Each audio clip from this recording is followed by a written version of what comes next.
Hey guys, welcome back.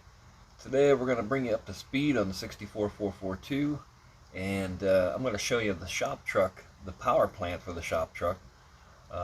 Back on April 1st when we started the shop truck build, I said I had a surprise engine. I had it back then but was waiting to show it. We'll take a look at that today also. Hang in there. Alright, haven't really been setting the world on fire with this one here lately, guys.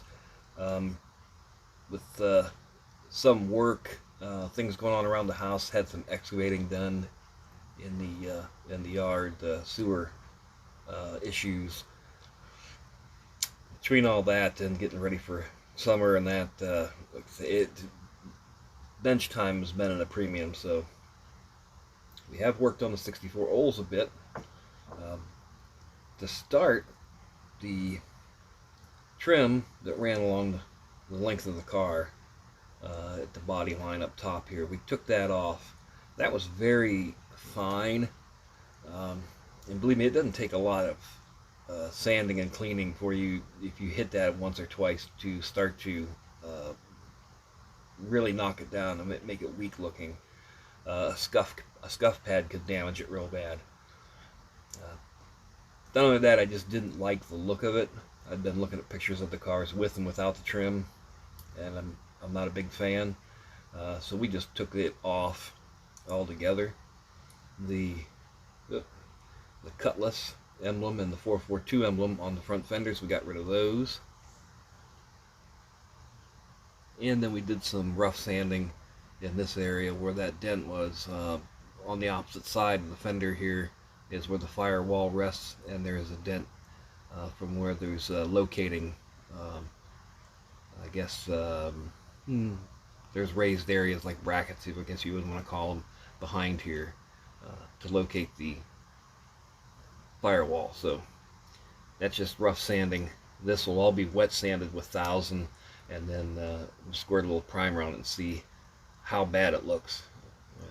It doesn't look bad now, but you put a little product on it, then we'll see what the damage looks like. Same thing back here. We did put some primer on it, but we mudded the shallow areas and then blocked it, and then I did go back and forth with it, and I also went in a crosshatch design back here, trying to keep this deck lid as flat as possible. So the 442 emblem again back here came off the deck lid. We've got where you can see those locating towers or whatever you want to call them, go down to the bottom of the chassis. We accept those screws, so we filled those. We'll, again, back here the same thing, wet sand it with 1000, shoot a little primer on it, see where we're at. We'll probably have to block that down and go after it a couple times. And it's my experience, at least 3 or 4 times before it's really smooth, really looks good. Same thing with the body. Before we start getting ready to actually think about painting it. Other than that, we've got the dashboard, and I'll bring that over. I did show you last time.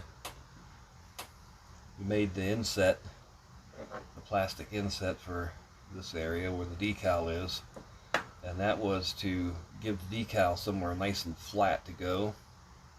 And got it all painted. The dashboard's painted up. The panels in there, inset. Got our vents on the dash done. It'll have a little bit of gloss coat, probably not a gloss, but just a clear coat on it to seal the decal in. But that's the look I was hoping to get, just nice and flat and finished. So that's looking pretty good.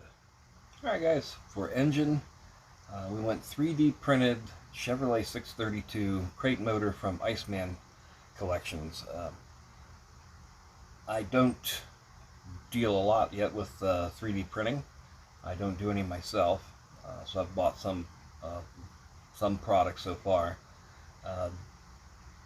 Mostly my, as far as aftermarket parts, has been I've dealt with just resin cast pieces and trying to find, you know, guys who cast the best parts, the highest quality without a lot of work. So as far as 3D printing, this guy came, I was watching the videos and he come pretty well recommended, so I went to the website, picked this engine out. That was at the last of March, and I had it by the 1st of April. The last week of March. It was probably 4 days, and I had it at the house, so not bad. Not bad at all for shipping. The price I think was good. This engine has the Tremec transmission with it. We'll look at it here. I've got it out and off the stand. There's still cleanup to do, but print wise, the detail is real good. The front cover on that, the engine block, all the frost plugs. I started to flatten that base of the engine there. Cylinder heads look really nice. Again, good detail. You got spark plugs in there. Valve covers cast with the 632 in them. The 3D print on those headers very good. The collector, I do like the collectors on those. Good looking tubes are nice. Got them, looks like a Mylodon oil pan. Nice piece there. Air filter, intake. It is the bow tie on there, and that throttle body with good detail up top. The fuel rails look nice. It looks like it has the ports there for a shade, a snort of nitrous,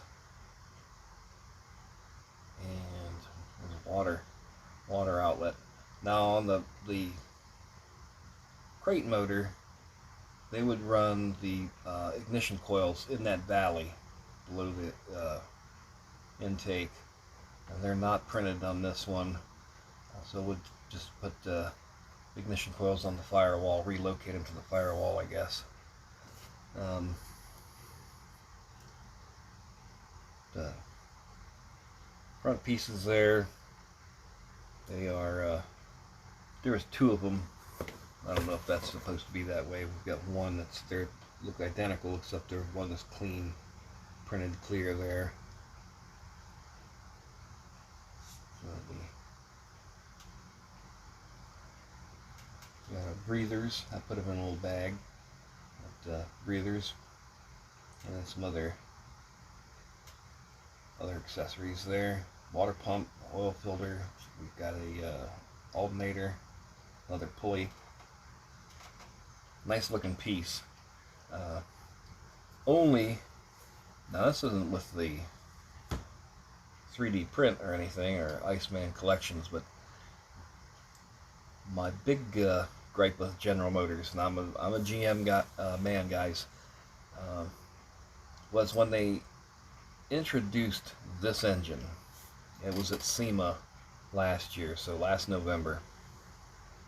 At the same time, they're introducing their kit to make electric cars. The battery pack, the engine, or motor, I should say. And they used, if you've seen it, the footage from SEMA, the 632 was showcased in a 3rd gen Camaro done by Hoonigan. That car, it did turn out nice. I'm not shorting them for that. But the car that they used to showcase this electric conversion was the famous yellow 57 Chevy Project X. I don't know why in the hell anybody, any company, would take an iconic car and completely defile it with an electric motor. It's the future. It's hot rodding. This is 632 cubic inches. Absolutely the baddest crate motor on the planet, naturally aspirated. And you put an electric motor in a 57 Chevy Project X. This push for electric vehicles is pissing me off. They've got their place, and it's not on America's highways.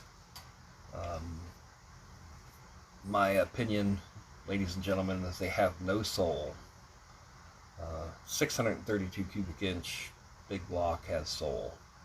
Hell, a 300 horse 350 has soul. A slant 6, for Christ's sake, has soul. It makes noise. It has odors. It gives you a feeling.